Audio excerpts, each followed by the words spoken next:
Welcome to our introductory video on juggling. Introducing our members, they are Bhanu, Vincent, Ying, and Hilda. Firstly, we'll begin with introduction, action and setup, followed by our strategies, our practice result, and conclusion. Number 1, we have our action. Juggling is a physical skill that involves the manipulation of one or more objects at the same time using both hands. Number 2, we have our setup. The equipment we used were juggling balls, 2 blue and 1 red. This to facilitate in measuring the performance level of each participant. The location we chose was the NIE Indoor Gymnasium. This is so that we could avoid the sun's gaze and the wind from the outdoors. The area in the gymnasium was an open area, free from obstacles. This is so that when we juggle, we can avoid hitting something around us and to reduce the potential distraction that could affect our juggling. Number 3, how do we quantify our juggling?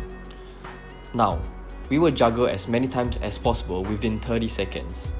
We are also allowed to pick up the balls and continue juggling if we drop the balls. Once each participant starts juggling, every catch is only considered one count when the ball is thrown from one hand and caught with the other. Number 4, the recording device we used was the iPhone X. We used it to record our weekly progress in performing the task. The video editing software we used was the Premiere Pro, and we used it to analyze the number of juggles the participant performed. Now we have our pre-test video.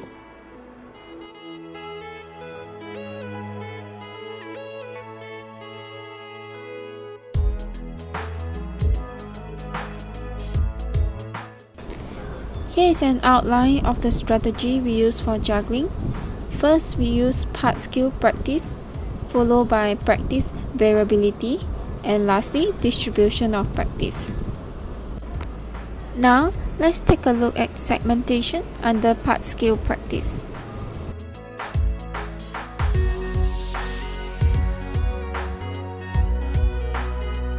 Segmentation is a part task training method that involves separating the skills into parts and then practicing the parts, so that after one part is practiced, it is then practiced together with the next part, and so on. Since none of us know how to juggle, we do not have any memory codes about juggling, and our Excel sheets are filled with question marks. Hence, our movements are unrefined and uncoordinated. The intended goal, which is to juggle the ball, was not achieved. We start by juggling 2 balls to get the flow of the motion, and this allowed the brain to retain the memory code needed for juggling. Hence, these memory codes will be updated into the Excel sheet as parameters. Furthermore, using 2 balls will help to develop perception-action coupling, which is essential for our action. Once the participant is able to juggle 2 balls steadily, introducing the 3rd ball into the cycle will cause the action to be more complex than before, and this will lead to more errors. The errors made will be updated into the Excel sheet and thus making the list more accurate. Only when the Excel sheet is filled with all the information, the brain will send neural signal to accurately activate the respective muscle for juggling motion. For practice variability, instead of standing up to juggle, we sit down and juggle instead. Let's watch the video of us practicing using PV.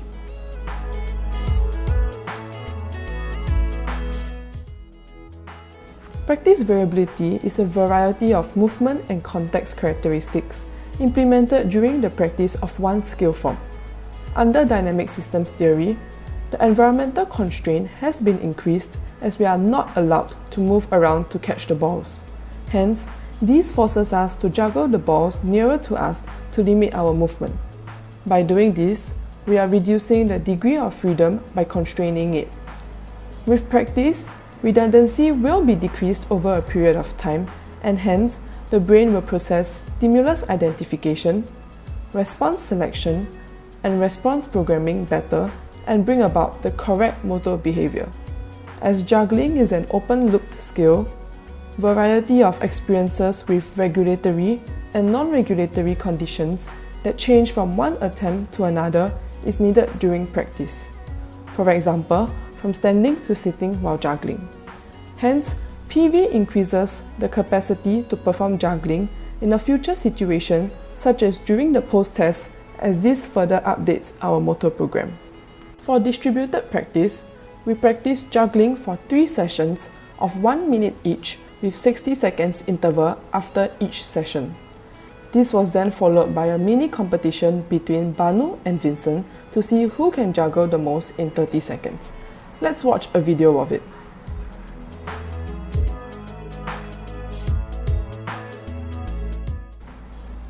Distributed practice is known as a practice schedule in which the amount of rest between practice sessions is relatively long.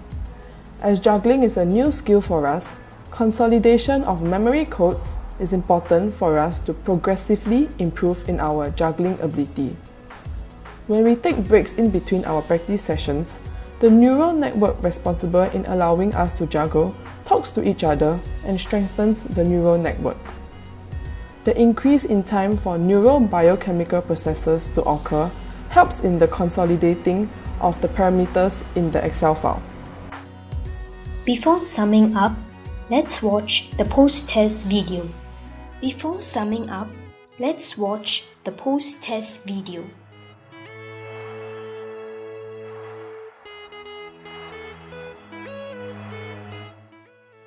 This is the breakdown of our results.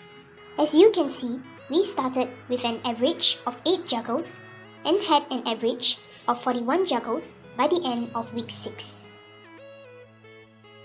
As we put the strategies into practice, we were able to progressively increase our number of juggles by the end of week 6. In summary, there were 3 elements involved in why we couldn't juggle at the start of week 2 and why we could juggle better by the end of week 6. Firstly, due to degree of freedom problem. The problem concerns how our system constrains its many degrees of freedom to produce a specific result.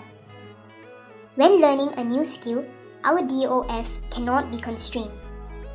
This causes the non-synergistic muscles to be activated and results in movement errors. The process of activating the muscles that are not needed is known as redundancy.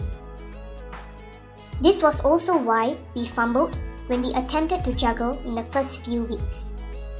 Redundancy can be attenuated once the skill is practiced well.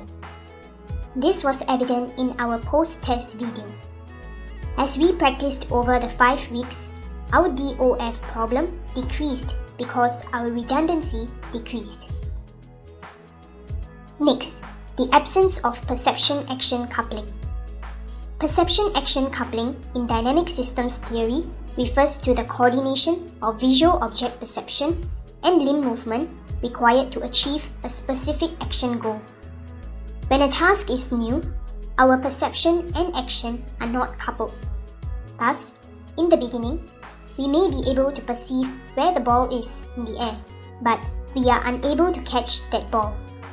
As we practice, our sensory and motor system becomes coupled, allowing us to juggle better as seen in our post-test video. We were thus able to perceive and catch the ball better. Missing memory codes was another reason why we couldn't juggle initially. At the start, we did not have any information on how to juggle stored in our motor program. Moreover, juggling did not belong to any of our class of action, as mentioned by Schmidt's hypothesis. In other words, our Excel file was empty, and we did not have memory codes on how to juggle. Memory codes were available as we started practicing. The question marks in our Excel files were updated into parameters. This explains our positive learning curve in juggling. With this, we come to the end of our video assignment. Thank you.